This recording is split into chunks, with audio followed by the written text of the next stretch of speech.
Pada awal bab pertama ini, kita akan membahas tentang kasus-kasus pelanggaran hak dan pengingkaran kewajiban warga negara. Pada subbab, makna hak dan kewajiban warga negara. Makna hak dan kewajiban.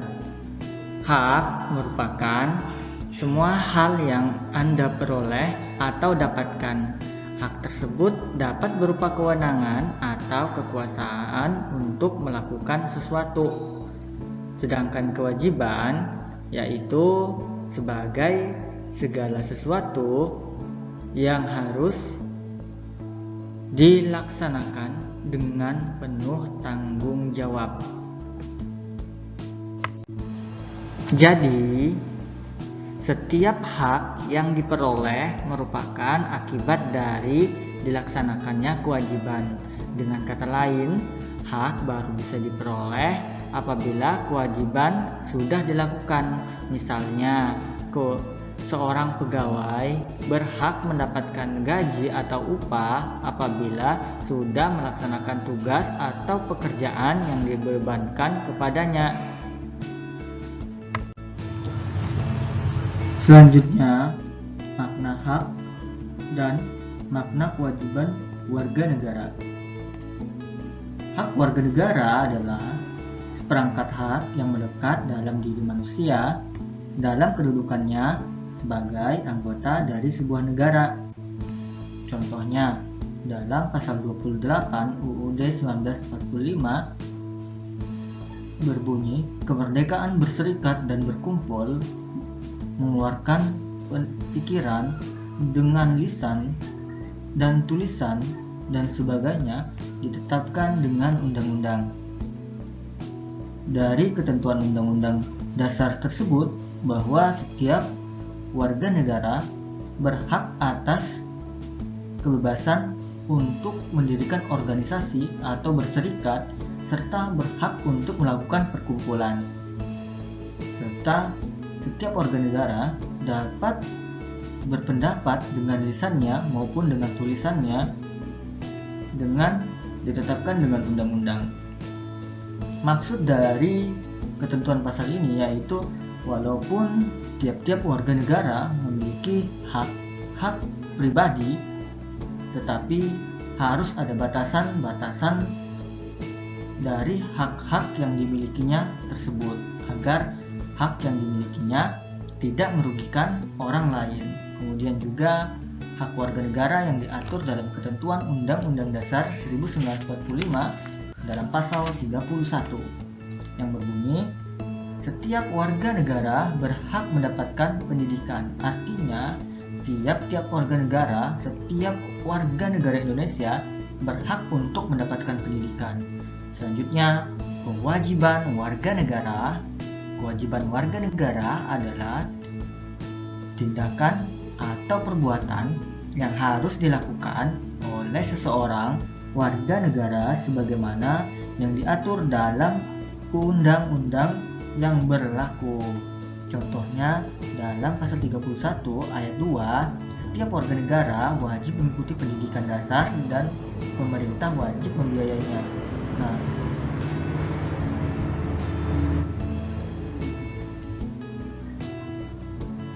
jadi kalau di sini pasal 31 ayat 2 ini menyatakan bahwa tiap warga negara harus mengikuti pendidikan atau wajib mengikuti pendidikan dasar. Pendidikan dasar yang dulunya 9 tahun dari SD dan SMP sekarang sudah sampai SMA yaitu 12 tahun. Jadi setiap anak di Indonesia harus mengikuti pendidikan dasar yaitu SD, SMP, dan SMA, serta pemerintah wajib membiayai pendidikan dasar tersebut.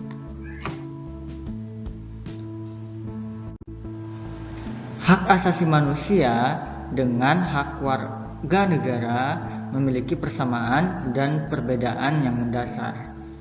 Hak asasi manusia adalah hak yang melekat pada diri setiap pribadi manusia.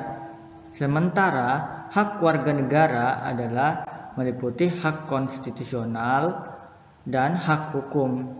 Hak konstitusional adalah hak-hak yang dijamin dalam Undang-Undang Negara Republik Indonesia tahun 1945. Sedangkan hak hukum yaitu timbul berdasarkan jaminan undang-undang dan peraturan perundang-undangan di bawahnya. Nah, antara hak asasi manusia dan hak warga negara tentu memiliki perbedaan yang mendasar. Hak asasi manusia itu bersifat pribadi atau personal, sedangkan hak warga negara adalah hak yang diberikan oleh negara kepada warga negaranya karena kedudukannya sebagai seorang anggota dari sebuah negara. Nah, kalau kita lihat, maka hak asasi itu bersifat universal atau tidak berpengaruh oleh status kewarganegaraan. Akan tetapi, hak warga negara ini dibatasi oleh status kewarganegaraannya. Dengan kata lain, tidak semua hak warga negara adalah hak asasi manusia. Hak asasi manusia ini bersifat universal atau berlaku untuk semua umat manusia yang ada di dunia. Selanjutnya, kewajiban asasi manusia dan kewajiban warga negara. Antara kewajiban asasi manusia dan kewajiban warga negara memiliki persamaan dan perbedaan yang mendasar. Kewajiban asasi merupakan kewajiban dasar setiap orang. Dengan kata lain, kewajiban asasi terlepas dari status kewarganegaraan yang dimiliki oleh orang tersebut. Sementara kewajiban warga negara dibatasi oleh status kewarganegaraan seseorang. Akan tetapi, konsep kewajiban warga negara memiliki cakupan yang lebih luas karena meliputi kewajiban asasi. Misalnya di Indonesia, menghormati hak hidup merupakan kewajiban setiap orang terlepas apakah dia itu warga negara Indonesia atau warga negara asing. Adapun terkait tentang bela negara hanya merupakan kewajiban warga negara. Sementara warga negara asing tidak diperkenankan untuk melakukan kewajiban tersebut. Antara hak dan kewajiban warga negara tidak dapat dipisahkan karena bagaimanapun dari kewajiban itulah muncul hak. Begitu pula sebaliknya, munculnya kewajiban karena ada hak. Akan tetapi seiring terjadinya pertentangan karena hak dan kewajiban yang tidak seimbang. Misalnya, setiap warga negara berhak atas penghidupan yang layak. Meski menjadi hak, tetapi pada kenyataannya banyak warga negara yang belum merasakan kesejahteraan dalam menjalani kehidupannya. Hal ini disebabkan oleh ketidakseimbangan antara hak dan kewajiban. Apabila ketidakseimbangan itu terjadi, maka akan terjadi kesenjangan sosial yang berkepanjangan. Pada akhirnya, kita sebagai warga negara yang baik harus selalu senantiasa menyeimbangkan antara hak dan kewajiban agar tidak terjadi kesenjangan yang berlarut-larut dalam kehidupan berkewarganegaraan ini. Mari kita jaga hak orang lain dan jalani kewajiban kita sebagai warga negara.